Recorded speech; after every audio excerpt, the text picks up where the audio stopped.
Everyone, welcome back to Xylem learning. Anuma miss ആണ് കേട്ടോ. അപ്പൊ വീണ്ടും നമ്മുടെ സ്കൂളൊക്കെ തുറന്നിരിക്കുകയാണ്. ചില ആളുകളെങ്കിലും അല്ലെ ഒരല്പം വിഷമത്തിലായിരിക്കും. ഇത്രയും ദിവസം അടിപൊളിയായിട്ട് ഇങ്ങനെ കളിച്ച് നടക്കുകയായിരുന്നു.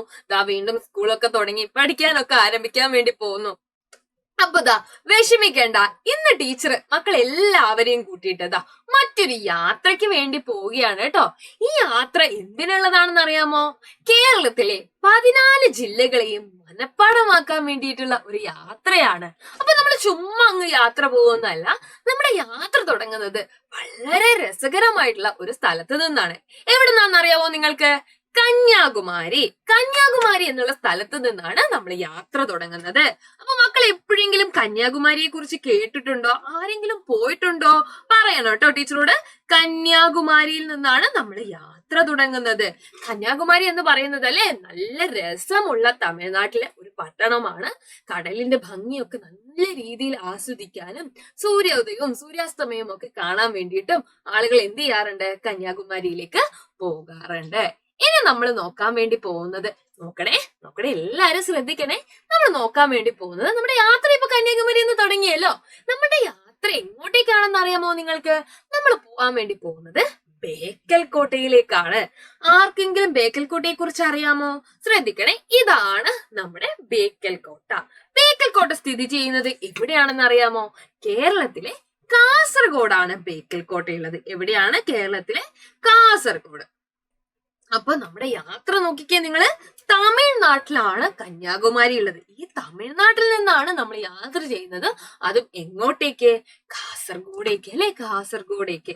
അപ്പൊ ഇന്ത്യ എന്നുള്ള നമ്മുടെ രാജ്യത്തെ സംബന്ധിച്ച് പറയുകയാണെങ്കിൽ ഇന്ത്യയുടെ തെക്കേ അറ്റത്ത് അല്ലെ, സൗത്ത് റീജിയണിലാണ്. സൗത്ത് റീജിയൺ അല്ലെങ്കിൽ നമുക്ക് തെക്ക് എന്ന് പറയും അല്ലെ, തെക്ക് ഭാഗത്തായിട്ടാണ് ആരുള്ളത്?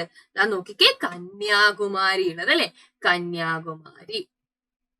അപ്പൊ ഈ തെക്ക് ഭാഗത്ത് നിന്ന് വടക്കോട്ടേക്കാണ് നമുക്ക് പോകാനുള്ളത് അല്ലെ. വടക്കോട്ട് എന്ന് പറഞ്ഞു കഴിഞ്ഞാൽ ഇങ്ങനെ ഒരു വരയ്ക്കുകയാണെങ്കിൽ അല്ലെ, ഇത് സൗത്ത് ആണെങ്കിൽ ഇതാണ് നോർത്ത്. നോർത്തിനെയാണ് നമ്മൾ വടക്ക് എന്ന് പറയുന്നത്. അപ്പൊ നമ്മൾ ഇങ്ങനെയാണ് പോകാനുള്ളത്. അപ്പൊ സൗത്തിൽ നിന്ന് നോർത്തിലേക്കാണ് മക്കളെ നമ്മൾ പോകാൻ പോകുന്നത്.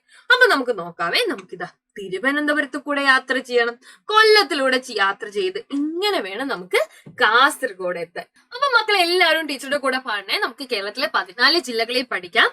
തിരുവനന്തപുരം, കൊല്ലം, പത്തനംതിട്ട, ആലപ്പുഴ, കോട്ടയം, പിന്നെ ഇടുക്കിയും. അപ്പൊ നമ്മൾ എങ്ങനെയാ യാത്ര ചെയ്യാൻ വേണ്ടി പോകുന്നത്? നോക്കിക്കോ നിങ്ങള്, നമ്മള് തെക്ക് നിന്ന് വടക്കോട്ടേക്കാണല്ലേ പോകുന്നത്. അപ്പൊ പഠിക്കോ എല്ലാവരും ടീച്ചറുടെ കൂടെ. തെക്ക് നിന്ന് വടക്കോട്ടേക്കൊരു യാത്ര പോകണം കുഞ്ഞേ, ജില്ലകൾ ഓരോന്നായി കയറിയിറങ്ങണം. തിരുവനന്തപുരം, കൊല്ലം, പത്തനംതിട്ട, ആലപ്പുഴ, കോട്ടയം, പിന്നെ ഇടുക്കിയും. അപ്പൊ നമ്മൾ ഇതാ നോക്കിക്കേ, ആലപ്പുഴ എത്തി, കോട്ടയത്തെത്തി, ഇടുക്കി എത്തി അല്ലെ. എറണാകുളം, തൃശൂർ, പാലക്കാട്. എറണാകുളത്തെത്തി, തൃശൂർ എത്തി, പാലക്കാട് എത്തി. മലപ്പുറം, കോഴിക്കോട്, വയനാട്. മലപ്പുറം, കോഴിക്കോട്, വയനാട്. കണ്ണൂരും കാസർഗോഡും കയറിയിറങ്ങിയാൽ, കണ്ണൂരും കാസർഗോഡും കൂടെ കയറി ഇറങ്ങിയാൽ ഇപ്പൊ എത്ര ജില്ലകളാവും കേരളത്തില്? 14 ജില്ലകളാവും അല്ലെ. കേരളത്തിൽ എത്ര ജില്ലകളാവും? 14 ജില്ലകളാവും. അപ്പൊ എല്ലാവരും പഠിച്ചോ. തെക്ക് നിന്ന് വടക്കോട്ടേക്കാണ് നമ്മൾ പോയത് അല്ലെ. അപ്പൊ സൗത്ത് നിന്ന് നമ്മൾ നോർത്തിലേക്ക് പോയി. അപ്പൊ നമ്മൾ 14 ജില്ലകളും കവർ ചെയ്തുകൊണ്ട് എവിടെ എത്തി? ബേക്കൽ കോട്ടയിൽ എത്തി അല്ലെ. നല്ല ഭംഗിയുള്ള കാസർഗോഡ് ഒരു കോട്ടയാണ് കേട്ടോ ബേക്കൽ കോട്ട എന്ന് പറയുന്നത്. നല്ല രസമായിട്ട് നിങ്ങൾ പോവുകയാണെങ്കിൽ കാഴ്ചകളൊക്കെ കാണാൻ വേണ്ടി സാധിക്കും. അപ്പൊ ഇന്നത്തെ വീഡിയോയിലൂടെ നിങ്ങൾ 14 ജില്ലകളെയും പറ്റി അടിപൊളിയായിട്ട് പഠിച്ചോ? ഇഷ്ടപ്പെട്ടോ ഇന്നത്തെ വീഡിയോ? എങ്കിൽ തീർച്ചയായിട്ടും ലൈക്ക് ചെയ്യാം. പുതിയൊരു വീഡിയോയിൽ ടീച്ചർ വീണ്ടും വരുന്നതായിരിക്കും. മോർ അപ്ഡേറ്റ്സിനായിട്ട് നമ്മുടെ ചാനലും കൂടി ഒന്ന് സബ്സ്ക്രൈബ് ചെയ്യുക. Love you all, by.